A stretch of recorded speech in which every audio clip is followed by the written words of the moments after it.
Live मध्ये आहे, करतो मेसेज कर.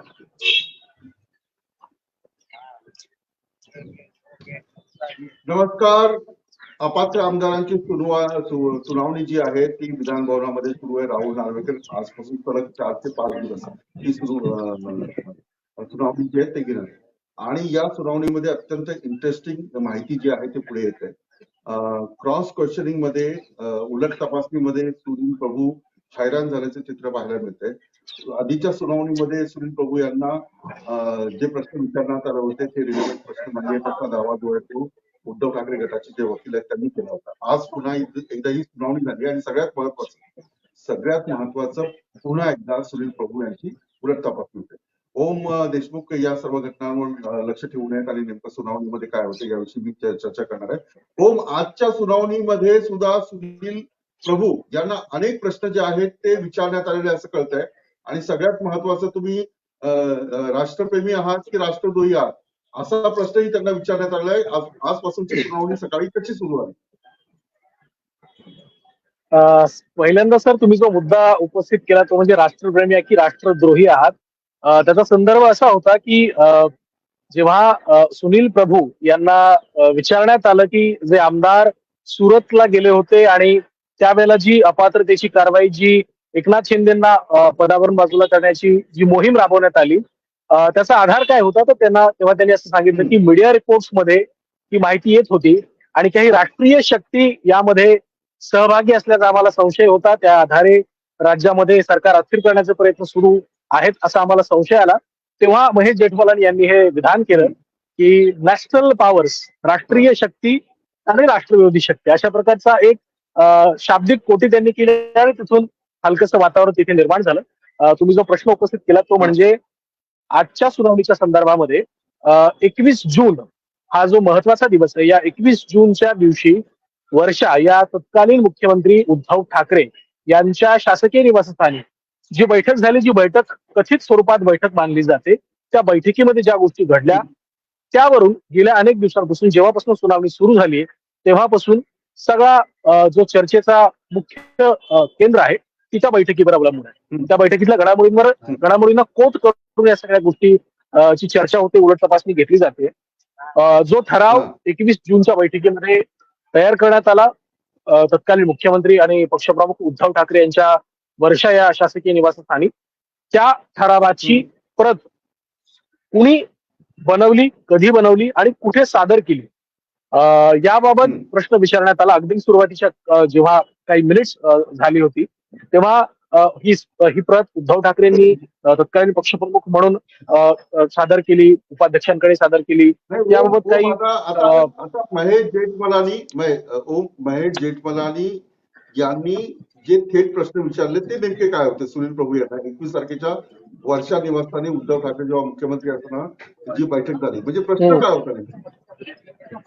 त्यांचा पहिला प्रश्न म्हणजे आपण प्रश्नाची जर हे पाहिली, रचना पाहिली, तर त्यांनी विचारलं की 21 जून रोजीच्या बैठकीमध्ये जो ठराव झाला त्याची मूळ प्रत कुणी सादर केली, कुठे सादर केली.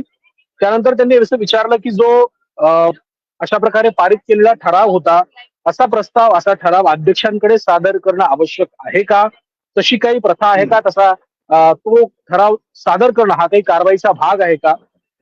त्यानंतर त्यांनी विचारलं की जेठमलानींनी असा आक्षेप घेतला की तुम्ही म्हणताय की तो ठराव 21 जून रोजीचा ठराव आम्ही सादर केला, मात्र तो ठराव सादर करण्यात आल्याची कुठलीही नोंद अध्यक्षांच्या नोंदीमध्ये दिसत नाही. ठरावाची मूळ प्रत सादर केल्याचा कुठलाही पुरावा इथे सापडत नाही. त्यामुळे कुठेतरी उबाठा गटाच्या वतीनं जो ठराव बनवण्यात आला आणि तो दाखल करण्यात आला असा दावा करण्यात येत होता, त्या दाव्यातली हवा महेश जेठमलानी यांनी काढून घेतली असं आपण म्हणू शकतो. त्यानंतर त्यांनी असं विचारलं की जे पत्र देण्यात आलं ते सचिवालयाला देण्यात आलं, विधिमंडळाला देण्यात आलं, ते रेकॉर्डवर आहे का. 21 जून रोजीचा ठराव मुळातच अस्तित्वात नव्हता, त्यामुळे तो सादर करण्याचा प्रश्नच उपस्थित होत नाही. अशा प्रकारचा एक गंभीर दावा सुद्धा जेठमलानी यांनी आपल्या या सगळ्या आर्ग्युमेंटमध्ये, सुरुवातीच्या प्रश्नांमध्ये केला होता. 25 ऑक्टोबर 2019 म्हणजे जेव्हा राज्यामधलं सरकार नव्यानं निवडणुका झाल्या होत्या आणि राज्यात सरकार बनवण्याच्या हालचाली सुरू होत्या, तेव्हा 25 ऑक्टोबर जो काही एक कथित स्वरूपाचा जो ठराव झाला होता त्याबाबत सुद्धा उलट तपासणी झाली. तो ठराव 25 ऑक्टोबर रोजी सादर करण्यात आला. असं म्हणण्यात माफ करा, 25 नोव्हेंबर रोजी दाखल 25 करण्यात आला असं ऑक्टोबरचा ठराव दावा. होता. म्हणजे 21 तारखेचा ठराव आणि 25 तारखेचा ठराव हे नेमके कुठले ठराव आहे? त्या ठरावामध्ये नेमकं असं काय की एक जे खूप महत्वाचं आहे एकनाथ शिंदे यांच्या शिवसेनेला? 21 जून रोजीचा ठराव तर सर्वश्रुत सगळ्यांना माहिती आहे. 21 जून 2022 जेव्हा एकनाथ शिंदे यांनी बंड करून आमदारांना सुरतला हॉटेलमध्ये ठेवलं होतं, ती सगळी मंडळी सुरतमध्ये होती, तेव्हा शिवसेनेमध्ये हल्ला माजला होता आणि 21 जून रोजी एकनाथ शिंदेना पदावरून बाजूला सारण्यात आलं. त्यांची गटनेते पदावरून हकालपट्टी करण्यात आली. त्यांच्या जागी अजय चौधरींना नेमण्यात आलं आणि प्रतोद म्हणून सुनील प्रभूंची नेमणूक करण्यात आली होती. हे जे काही ठराव होते, हे ठराव 21 तारखेचे होते, 21 जूनचे होते. 25 ऑक्टोबरचा जो दावा उबाठा गटाच्या वतीनं करण्यात येतो, तो 25 ऑक्टोबर 2019चा ठराव असा होता की नव्यानं निवडणुका झाल्या होत्या आणि त्या निवडणुकांच्या नंतर शिवसेनेच्या 56 आमदारांची बैठक तत्कालीन जी एकसंध शिवसेना होती त्या शिवसेनेच्या दादर मधल्या शिवसेना भवन या पक्ष कार्यालयात झाली होती आणि त्या बैठकीमध्ये एकनाथ शिंदे यांना गटनेते पदावर नियुक्त करण्याचा आणि सुनील प्रभू यांना मुख्य प्रबोधक म्हणून नियुक्त करण्याचा ठराव झाला होता. या दोन ठरावांची चर्चा विशेषतः आजच्या चर्चेमध्ये झाली, आजच्या उलट तपासणीमध्ये झाली, जी अजूनही आतमध्ये सुरू आहे. तर जो 25 ऑक्टोबरचा ठराव, माफ करा, जो 25 नोव्हेंबरचा ठराव सांगितला जातो, तो ठराव 25 नोव्हेंबरचा नसून 31 ऑक्टोबर 2019चा आहे, असा दावा महेश जेठमलानी यांनी केला. आणि कुठेतरी 25 नोव्हेंबरचा ठराव असण्याचा जो दावा सुनील प्रभू यांनी वारंवार केला होता, तो खोडून निघाला. आपोआपच सुनील प्रभू यांनी स्वतःहून मान्य केले की हो, हा ठराव 25 नोव्हेंबर रोजी नाही तर 31 ऑक्टोबर रोजी झाला होता. 31 ऑक्टोबर रोजी आम्ही तो ठराव संमत केला आणि 25 नोव्हेंबर रोजी विधिमंडळाचे सचिव राजेंद्र भागवत यांच्याकडे आम्ही तो सादर केला. या दोन ठरावांना केंद्रस्थानी ठरून आजची जी काही हिअरिंग होती, आजची जी काही उलट तपासणी होती, ती मुख्यत्वे झाली असं आपण म्हणतो.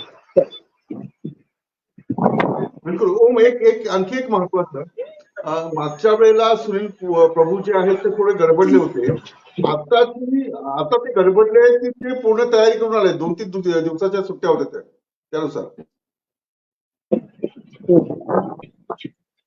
काय असं आपण म्हणू शकतो.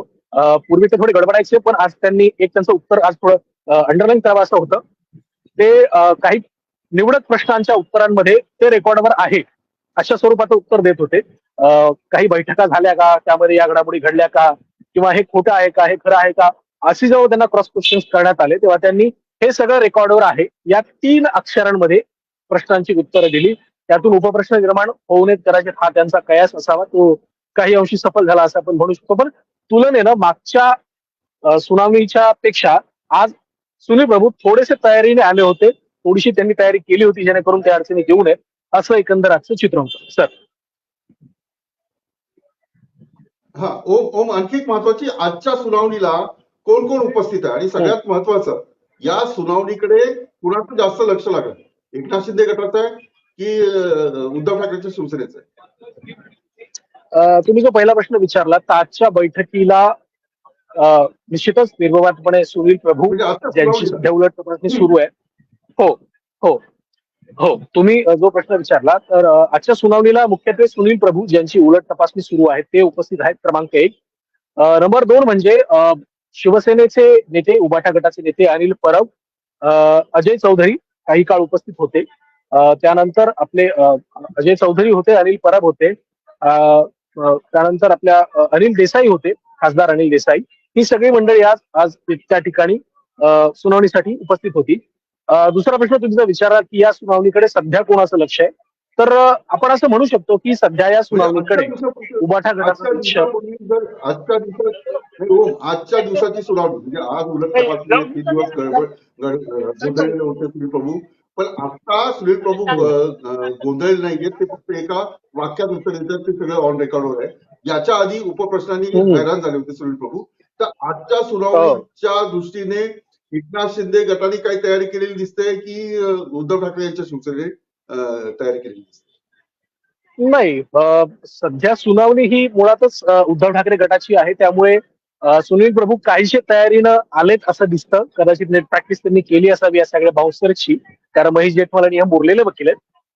त्यातून त्यांची तयारी आज दिसून आली असं आपण म्हणू शकतो किमान.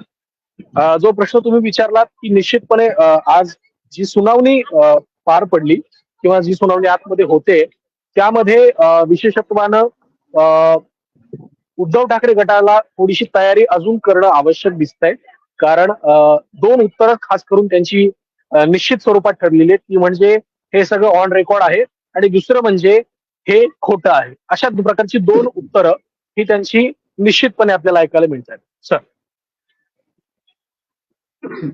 तर आजच्या सुनावणीमध्ये नेमकं काय झालं आतापर्यंत आणि कुठले प्रश्न जे आहेत ते सुनील प्रभू यांना विचारले आणि सगळ्यात महत्वाचं 2-3 दिवस सुरुवातीच्या काळामध्ये सुनील प्रभू जे आहेत ते प्रथम उद्धव ठाकरे यांच्या गटाचे ते गोंधळलेले होते, पण त्यांनी आता 2-3 दिवसात तयारी करून आलेली आणि कोर्टामध्ये अशाच प्रकारचं उत्तर द्यावं लागतं. एक तर माहित नसेल तर माहित नाही म्हणून सांगायचं आणि एखादा जर जास्त माहिती देण्याचा प्रयत्न केला त्याचे उपप्रश्न तयार होतात. सुनील प्रभू यांनी आज जी उत्तरं दिली ती अत्यंत महत्वाची. हे सर्व रेकॉर्डवर आहे. 25 तारखेची बैठक कुणी घेतली हे सगळं रेकॉर्डवर आहे. 25 तारखेला बैठकीचा जो निरोप आहे अध्यक्षांपर्यंत कुणी पोहोचवलं ते हे सर्व रेकॉर्डवर आहे. अशा प्रकारचं वाक्य जे आहे ते सुनील प्रभू यांनी विचारलेलं आहे. या सुनावणीमध्ये कुठले आणखी छोटे छोटे कंगोरे याचा भेद मी घेत राहणार आहे.